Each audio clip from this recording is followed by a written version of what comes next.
infinite power, infinite power, infinite power, infinite power.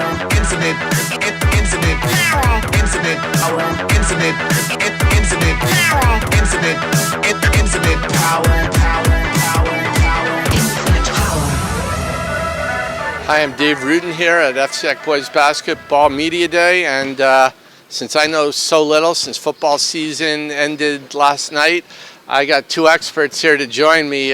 Scott Erickson from the Hearst Media Empire, everybody knows, and we got a special guest here. Joe Hoops Morelli, also from the Hearst Media Empire, has graced us with his presence. Hoops, welcome to FCIAC. I got lost. I was told there was food here, so I thought I'd come on down. But no, thank you for having me. And yeah, we're all comrades now, and so to speak. But it should be another fun year in basketball. That trail of fried mozzarella crumbs got you here, okay? Well, yeah, absolutely. I was able to find. I followed the way. It's like Santa and the reindeer. You follow. It's kind of.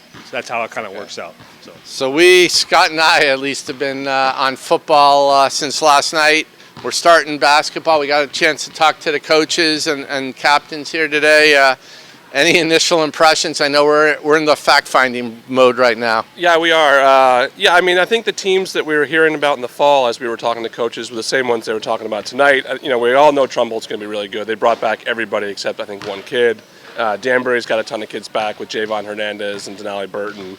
And Stanford, I think, is going to be really good. And then after that, you know, I think the league's improved in the sense that the teams from the bottom are kind of moved back up into the middle a little bit more. And there's not the divide that we saw last year, which was a pretty great divide, like between the top 8 teams and everybody else. Yeah, I mean, last year you pretty much, with a month to go, knew who was going to be in the playoffs. Yeah, it was just a question. Yeah. It was like 9 teams, and you just didn't know what order they're going to finish in. Joe, what about FCIAC land? First of all, I know you're going to be able to fill us in mostly statewide, but any early impressions on the FCIAC? Well, I'm going to piggyback on my podcast partner from Just for Kicks for Soccer, Mr.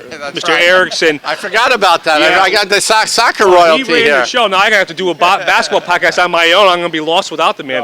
But did he think he got two points for putting the ball in the net? Yes. I know soccer. 2 goals for putting the ball in the net.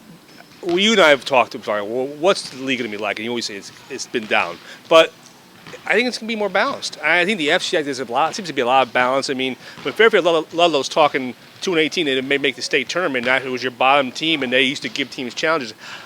I think there's going to be a lot more balance in this league. Obviously, Trumbull, Stanford, and Danbury at the top. But, I mean, I don't want to go cliche. Any given night, anything can happen. But it sounds like this league can do that, and I think they're going to give trouble to teams in the non-league portion of the schedule in December before they get into league play. And that'll be interesting, just Absolutely. as we see how that's one good thing is you get so many non-league games going on early. I mean, I have the same early impressions. I think Trumbull right now, because they have everybody back, has to be made the favorite. Danbury thought they were going to be losing Javon Hernandez, and had they, that would have made a huge difference. But they're going to be right in the mix. I think Denali Burton is the preseason player of the year in the FCIAC. And then after that, a bunch of interesting teams, and teams that are really going to be guard-oriented. Ridgefield and Stanford are 2 in particular. And they're the first FCIAC game of the season, they play each other. Yeah. So I think they're going to be in the mix. I think Trinity Catholic is going to be in the mix. With a new coach. With a new old coach. I asked. How's that going to work out, do you think? I asked the kids about that because Brian Krifcher is taking over as coach. He was the assistant.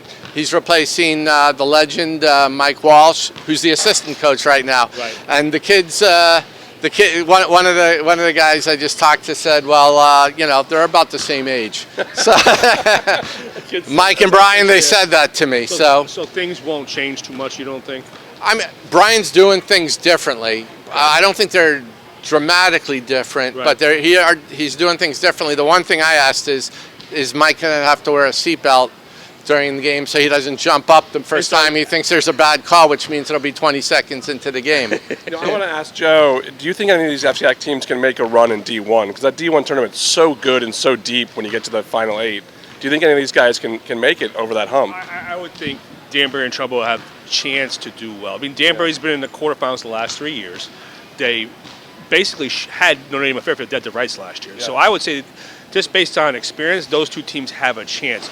But it is such a war to get through that you have to be on your game every night and very, very, very good. You have any weaknesses, you're going to get exposed in Division One. But they have time to work those kinks out.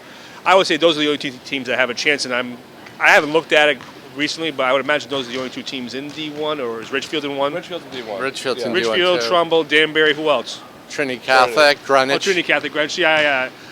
And we should, by the way, congratulate those teams for qualifying for the state tournament right now.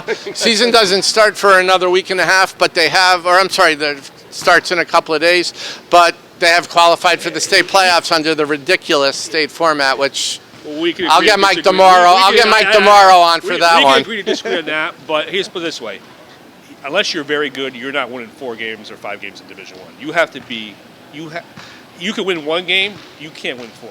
Unless you're elite. If you're not elite, you're not going very far. And that's where I think you're saying, well, this, and I think a lot more people are looking what you're saying with football. Seed it at the end of the regular season. People have, what you've said. Right. That's what they're saying for football now. But you're right, because we had blowouts, and we had blowouts yesterday. I don't think the CIAC will ever do it, but it's better than what we're seeing. I just don't think they will do it. Maybe that will make it a more interesting tournament, but we'll see.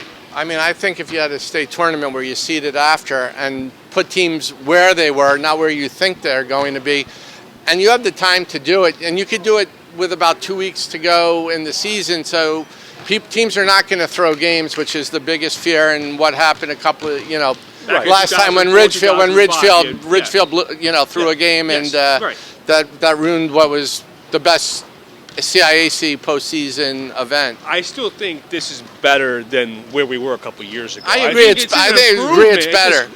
The only problem is now they made it a situation where the ADs were involved. They all knew what was going on. So now they say, hey, here's where everybody in May, which is your point, but there's no appeals process, and that's a problem too. They say, well, you guys all agreed to this, so we don't have to appeal. But see, this is America. We should be allowed to appeal. No, I'm serious. I mean, why are we not allowed to appeal where you are? Right. I mean, if you don't think you should belong there. I mean, Colby went down last year, and look what happened. So, but I think we're going in the right direction. The question, I don't think it's ever going to be perfect, and I don't think they're ever going to have the privates in their own division. We could go on and on all day about this. I'll agree with you. It's gone from ludicrous to very bad.